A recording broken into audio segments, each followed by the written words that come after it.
सौराज सिंह जी गुड़गांव से आप बैठे। परम पूज्य सदगुरुदेव महाराज जी के चरणों में कोटि कोटि प्रणाम। महाराज जी, कुछ दिनों पहले आपने सत्संग में विविध प्रकार के नरकों और वहां मिलने वाले भयंकर दंडों का वर्णन किया। महाराज जी, प्रश्न ये है कि इसी जीवन काल में कहीं ना कहीं अपराध तो बन ही रहे हैं। महाराज जी, अब कैसे इसका प्रायश्चित हो? हम क्या करें कि हमें कभी भी नरक ना जाना पड़े? वो भागवत जरा उसमें से, क्योंकि प्रमाणित विश्वास ज्यादा होता है। श्रीमद् भागवत में ही नरकों का वर्णन हुआ तो उसी में दवा भी लिखी हुई है, उसको कैसे हम दूर करें।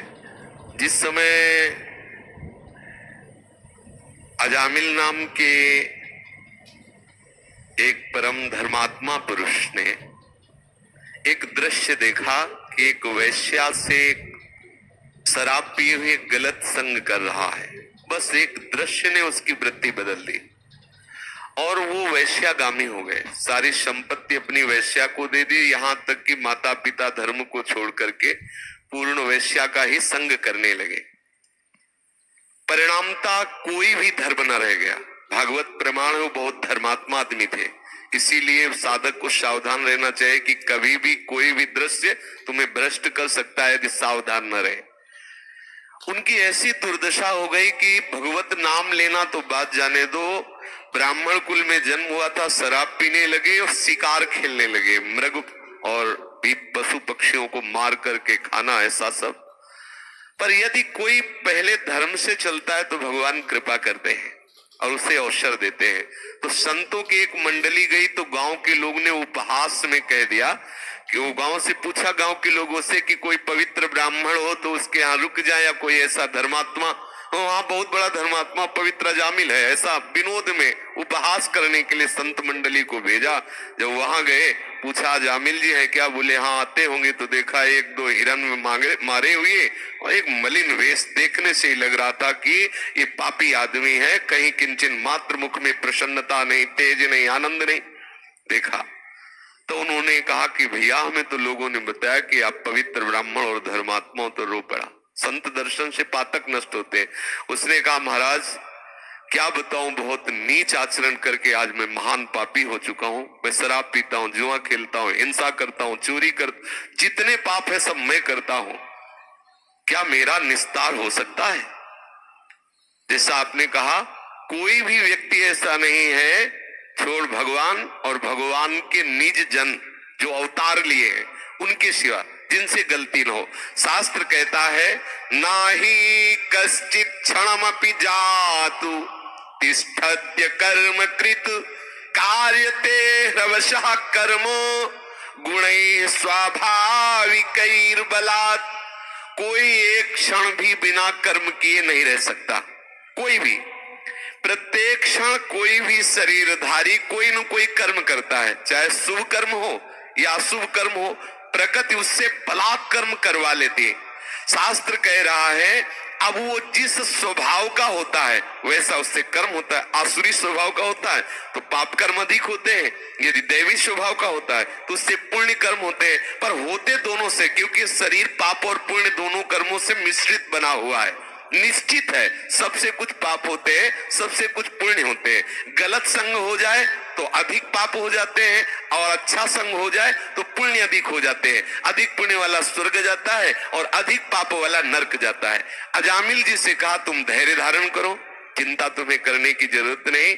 एक उपाय है, समस्त पापों का सांगोपांग नाश करने के लिए भगवान का एक नाम है, आप नाम जप करो। उनका ये मेरे से नहीं होने वाला। पापवंत कर सहज स्वभाव भजन मोर ते भाव न काओ। बोले मेरे से भजन नहीं हो सकता, पक्की बात है, नहीं होगा। जिसका मलिन अंतःकरण हो गया वो भगवान नाम जप नहीं कर सकता। बोले तो एक बात करो, तुम्हारी पत्नी गर्भवती है, तुम्हारे बच्चा होने वाला है, आखिरी बच्चा है, इसका नाम तुम नारायण रख देना। बोले हाँ ये ठीक है। जब पुत्र हुआ उसका नाम नारायण रख दिया तो भगवत कृपा से उसको इतनी आसक्ति हो गई कि खाना पीना हर समय उसी बालक को तो नारायण नारायण पुकारना। देखो संतों के संग का प्रभाव देखो, जहां नाम जप के लिए साफ मना कर दिया था उसका नाम जप प्रारंभ, बेटा नारायण नारायण नारायण। कुछ समय बाद उसका अंतिम समय आया, तो मृत्यु शैया में पड़ा हुआ था, उसको याद उसी अपने बच्चे की आई। तो यमदूत आ चुके थे, भय से वो आक्रांत होकर व्याकुल होकर पुकारा नारायण बच्चे के लिए। जो ही इतना निकला तेरी भगवान के दिव्य पार्षद, नारायण नाम पूरा नहीं निकल पाया था और भगवान के पार्षद चतुर्भुज रूप धारण किए हुए गदा शंख चक्र और तलवार लिए हुए विराजमान हो, तुरंत यम पास काट दी और यम के दूतों को डांटा और कहा तुम इस निष्पाप पुरुष को दंड क्यों देते हो? तो उनका महाराज आप ऐसे देखने में तो बहुत दिव्य लग रहे हो, ये निष्पाप कैसे हो सकता है? ये तो महान पापी। बोले ये परम पवित्र हो गया क्योंकि इसने समस्त पापों का प्रायश्चित जिससे होता है वो हमारे प्रीतम प्रभु का नाम उच्चारण, एक नारायण नाम उच्चारण मात्र से इसके सारे पाप नष्ट हो गए। स्वयं कहते हैं अयम ही कृत निर्वेशो जन्म कोट्यंग सामपि यद व्याजहार विवसो नाम स्वस्त्ययनम हरे एतेनैव रघोनोष्य कृतम स्वादघ निष्कृतम यदा नारायणायेति जगाद चतुरक्षरम। यमदूतों, एक जन्म नहीं, इसने करोड़ करोड़ जन्मों के पापों का प्रायश्चित कर लिया क्योंकि इसने श्रद्धा से नहीं, भगवत भाव से नहीं, पुत्र के ब्याज से, पुत्र के बहाने से नारायण नाम लिया। जिनका नाम लिया उस नाम की इतनी महिमा है कि एक जन्म नहीं करोड़ों जन्मों के पापों का प्रायश्चित कर लिया। जिस समय इसने 4 अक्षर पुकारा नारायण चतुरक्षरम, जगाद चतुरक्षरम नारायण, ऐसा उच्चारण करते ही जितने इसके रजिस्टर नरक में भरे पड़े थे सब जला दिए गए। नारायण नाम उच्चारण करते ही ये निष्पाप हो गया। तो बोले महाराज कौन कौन से पापी पवित्र हो सकते हैं? इस्तेनः सुरापो मित्र दुग्ब्रह्मः गुरु तल्पगः स्त्री राज पितृ गोहंता ये च पातकिनो परे। जो चोरी करता है, शराब पीता है, मित्र से द्रोह करता है, जो ब्रह्मघाती है, जो गुरु पत्नी गामी है, जो ऐसे नीच पुरुषों का संग करने वाला है, जो स्त्री की हत्या करने वाला है, राजा की हत्या करने वाला है, पिता की हत्या करने वाला है, गाय की हत्या करने वाला है, और भी जो बड़े से बड़ा पापी हो, सभी पापियों के पाप का नाश करने के लिए एकमात्र भगवान नाम है। जो हरि नाम का उच्चारण कर देते हैं, कृष्ण नाम का उच्चारण करते हैं, राम नाम का उच्चारण करते हैं, नारायण नाम का उच्चारण करते हैं, उसी क्षण वो समस्त पापों से मुक्त हो जाते हैं। सर्वेषामप्यघवता मिदमेव सुनिष्कृतम नाम व्याहरणम विष्णुर यतस्तद्विषयामतिः।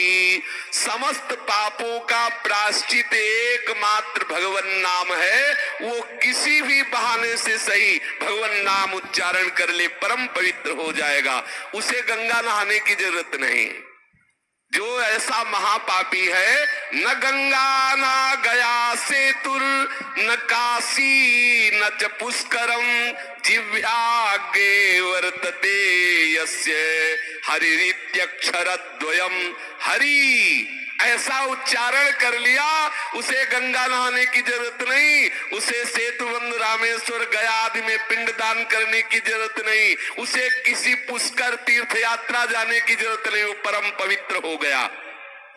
ऋग्वेदोऽथ यजुर्वेदः सामवेदो अथर्वणः अधीतास्तेन येनोक्तम हरिरित्यक्षरद्वयम्। जिसने पुकारा हरि, उसको वेद पढ़ने की जरूरत नहीं, ऋग्वेद सामवेद अथर्ववेद सब वेदों के पाठ का उसे फल मिल गया। और बोले प्राण प्रयाण पाथेयम संसार व्याधि भेषजम दुख क्लेश स परित्राणम हरिरित्यक्षरद्वयम्। जिसने हरि ऐसा उच्चारण कर लिया तो प्राण छोड़कर जो यात्रा होनी उसके लिए उसने पूर्ण व्यवस्था तैयार कर ली। अर्थात शरीर छोड़कर जो जाना है अब वो सीधे भगवत धाम जाएगा, उसे यमराज के दूत देख नहीं सकते। उसने सर्व पापों का प्रायश्चित कर लिया, ना उसे वेद पढ़ने की जरूरत, न गंगा गया काशी जाने की जरूरत, न कोई यज्ञ करने की जरूरत। जिसने हरि हरि हरि नारायण नारायण नारायण राम राम राम कृष्ण कृष्ण कृष्ण ऐसा नाम उच्चारण कर लिया। भगवान के परम प्रेमी श्री धर्मराज जी महाराज भगवत भक्तों के लिए धर्मराज है और दुष्टों के लिए वही यमराज है। उन्होंने कहा है कि चाहे किसी भी बहाने से, किसी भी कामना से, किसी भी भाव से यदि कोई मेरे स्वामी श्री हरि का उच्चारण कर रहा हो तो अपने दूतों से का देखना भी नहीं उनकी तरफ। यदि गले में तुलसी की कंठी है, जिह्वा में नाम उच्चारण कर लिया तो लाने की बात जाने दो, वो कैसे भी हो देखना भी नहीं। बोले जिह्वान वक्ति भगवत गुण नाम ध्येयम चेतश्च न स्मरत्य चरणारविंदम कृष्णाय नो नमति यच्छिर एकदापि तानानयध्वमस्तो कृत विष्णु कृत्यान। ऐसे लोगों को मेरे समीप लाना जिन्होंने जीवन में एक बार भी नहीं बोला कृष्ण। अगर एक बार बोला है तो झंझट फंस जाएगी। पीछे एक बार चरित्र सुनाया था कि संत के कहने से 2 बार राम राम कहने से यमराज जी को बड़ी समस्या में फंसना पड़ा था। जीवन में यदि एक बार कृष्ण बोला तो उसे मेरे यहां मत लाना। यमराज जी कह रहे जिसने जीवन में एक बार भी भगवान नाम उच्चारण नहीं किया, जिसने अपने चित्त से कभी भगवान का चिंतन नहीं किया, जिसने एक बार भी प्रभु को प्रणाम नहीं किया, जो भगवत लीला कथा कभी नहीं सुने, ऐसे पापियों को मेरे यहाँ लाना। लेकिन जो भगवान नाम उच्चारण कर लिया, गले में तुलसी की कंठी बांधे हुए है, भगवत चरण आश्रित है, उनकी तरफ देखना भी नहीं। यमराज कह रहे कि दूतो तुमसे अपराध बन गया। अजामिल ने नारायण नाम उच्चारण किया और तुम वहां उपस्थित थे और भगवान के दूतों से प्रश्न उत्तर किया, इसलिए मैं अपने दोस्तों की क्षमा प्रार्थी होकर के भगवान से प्रार्थना करता हूं। सार बात है, किसी भी भाव से भगवान नाम उच्चारण कर लो, आपको नरक नहीं जाना पड़ेगा। स्वयं भगवान के पार्षद स्वयं यमराज जी और श्रीमद् भागवत इस बात की साक्षी है। भगवान नाम उच्चारण मात्र से सारे पाप का प्रायश्चित हो जाएगा। तुम्हें ना यहाँ वो फल भोगना पड़ेगा और ना नरक जाना पड़ेगा। ना इसमें रुपया लगता है, ना इसमें ये कहा जा रहा है कि आप नहा धो के जपो। जैसी स्थिति में हो, राम राम कृष्ण कृष्ण हरि हरि श्री हरे नमः राधा राधा, जो नाम प्रिय हो नाम जपने का प्रयास करो। नाम समस्त पापों का नाश कर देता है।